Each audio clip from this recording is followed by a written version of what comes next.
Hola, soy Iriana y hoy hablaré de la biotecnología, el futuro en nuestras manos.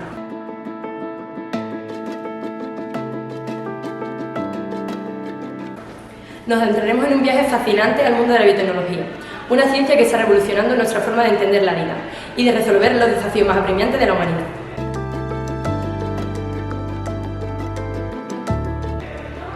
¿Te imaginas un mundo donde podamos curar enfermedades genéticas, producir alimentos más nutritivos y sostenibles o incluso crear nuevos materiales biodegradables? Todo eso y mucho más es posible gracias a la biotecnología. La biotecnología es la aplicación de la ciencia y la tecnología a los organismos vivos para crear productos y procesos útiles, desde la antigua fermentación de alimentos a la moderna edición CRISPR. La biotecnología ha estado presente en nuestra historia, pero ahora estamos viviendo una verdadera revolución. Desde la medicina hasta la agricultura, pasando por la industria y el medio ambiente. Aunque antes de empezar tenemos que comprender también en qué consiste la ingeniería genética.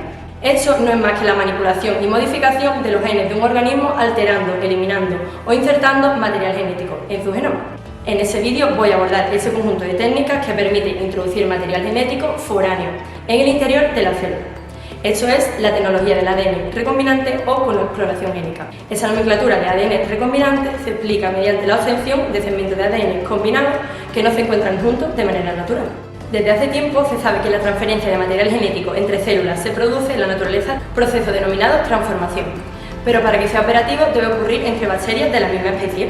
Para realizar esta transferencia de forma artificial, así como para su análisis, se han desarrollado unas técnicas de ingeniería genética, que son las siguientes: obtención del fragmento de ADN que contiene el gen que se quiere clonar, inserción de dicho fragmento en un vector de clonación, introducción del vector de clonación con el gen de interés en una célula hospedadora y detección y selección del gen clonado.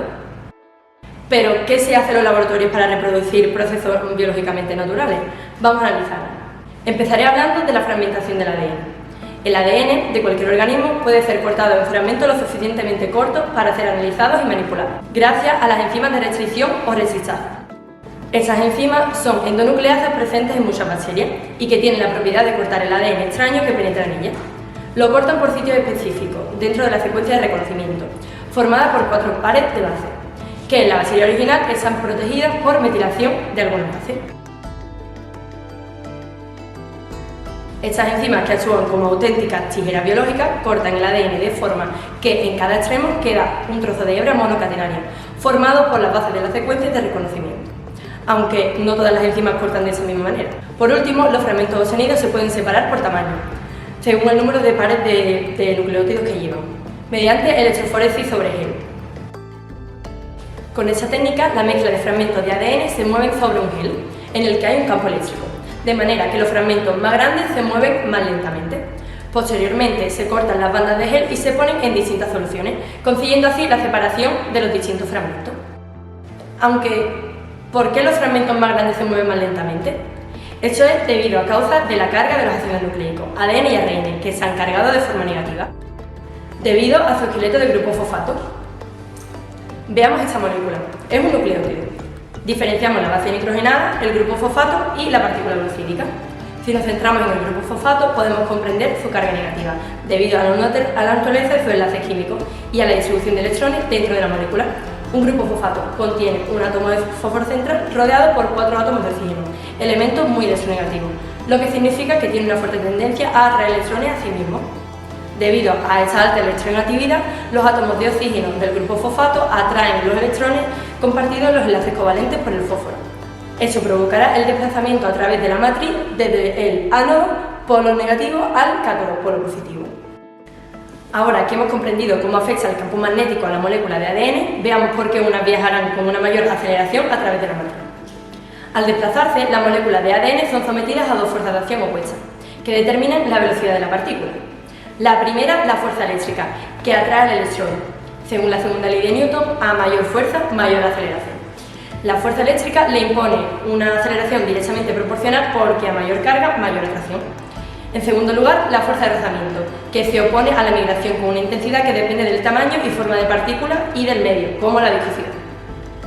Como la aceleración impuesta por la fuerza eléctrica es igual para cualquier molécula de ácido nucleico, pues todos tienen la misma carga independientemente de su longitud, La única diferencia será en la velocidad de vibración y será dada por la diferencia de la fuerza de rozamiento, es decir, en la longitud en pares de base. Lógicamente, antes de fragmentar el ADN habrá que obtenerse de la célula. Veamos ahora cómo se lleva a cabo la obtención del ADN en células procariotas. En primer lugar, se lleva a cabo la lisis celular, rotura de la pared bacteriana, mediante lisis química o mecánica. En segundo lugar, la eliminación de proteínas y otros contaminantes. Una vez liberado el ADN, se debe separar de las proteínas y otros componentes celulares, mediante la extracción con fenolcloroformo. Este método utiliza una mezcla de fenol y cloroformo para separar el ADN de las proteínas. Al ser esa mezcla inmiscible con el agua, la centrifugación hará que se formen dos fases distintas. Una fase acuosa superior, donde permanecerán los ácidos nucleicos, y una fase orgánica inferior. En tercer lugar, se lleva a cabo la precipitación del ADN. Este se precipita de la solución mediante la adición de etanol. El ADN, al ser insoluble en alcohol, se agrupa y se separa de la solución. En cuarto lugar, la purificación del ADN. Finalmente, el ADN purificado se resuspende en un líquido, generalmente agua o una solución tampón. Esto permite que el ADN se disuelva y se pueda manipular fácilmente para su uso en experimentos posteriores. Obtención de un ADN complementario del ARN mensajero, ADN-C. Ese procedimiento se utiliza para clonar genes procedentes de células eucariotas, cuyo ADN contiene intrones, información genética no codificante. En general, el tejido donde se exprese un gen determinado suele contener gran cantidad del correspondiente ARN mensajero, por ejemplo, en el páncreas. El ARN mensajero aislado sirve de molde para producir ADN complementario mediante el proceso de transcripción inversa, dirigido por la transcriptasa inversa o retrotranscriptasa. Pero para ello se necesita de un cebador, en ese caso el oligonucleótido T, ya que la molécula de ARN mensajero eucariótico contiene una cola poli-A en el extremo 3'. En una primera etapa se forma una molécula híbrida constituida por una cadena de ARN y otra de ADN. Después la cadena de ADN forma una especie de lazo que hace de cebador para la otra cadena de ADN. La enzima ADN polimerasa lleva a cabo ese último paso. Inserción del fragmento de ADN en el vector de clonación. Una vez obtenido el fragmento de ADN con el gen elegido, debe unirse a un vector de clonación antes de introducirlo en la célula hospedadora. Los vectores de clonación son pequeñas moléculas de ADN, generalmente circulares, que tienen capacidad para autorreplicarse dentro de la célula hospedadora, independientemente de los cromosomas de esta. El resultado es una molécula de ADN recombinante que contiene fragmentos de ADN de distinta procedencia.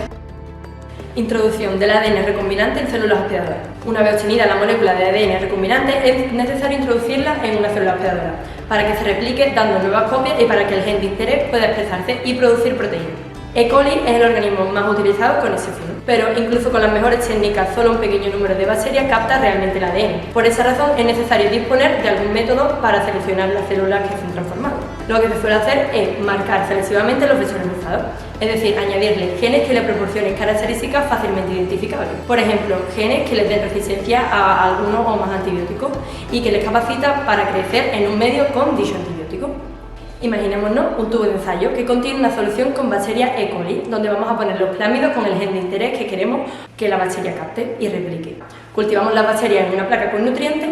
Aquí crecerán colonias de la bacteria E. coli, pero puede que algunos no hayan cazado el plásmido y por tanto no tengan el gen que buscamos. Para separarlas de las que sí recogieron el plásmido, añadimos un gen para la resistencia antibiótica. Ahora solo las bacterias que recogieron este gen de resistencia crecerán. Finalmente, aprenderemos acerca de la detección y selección de células con ADN clonado. Como ya se ha mencionado, además del gen clonado, el vector de clonación lleva también otro gen de fácil detección fenotípica, al que se denomina gen marcador. En otros casos, el gen se detecta mediante una sonda, que consiste en una cadena de ADN complementaria de una de las hebras de ADN del gen clonado, marcada radiactivamente. Esa cadena hibridará con el gen clonado, revelando así su presencia por autorradiografía. Otro método empleado consiste en la utilización de anticuerpos específicos para la proteína codificada por el gen. Como hemos visto, la biotecnología es un campo en constante evolución, con un potencial enorme para transformar nuestro mundo. Las técnicas que hemos explorado hoy son tan solo la punta del iceberg de todo lo que es posible.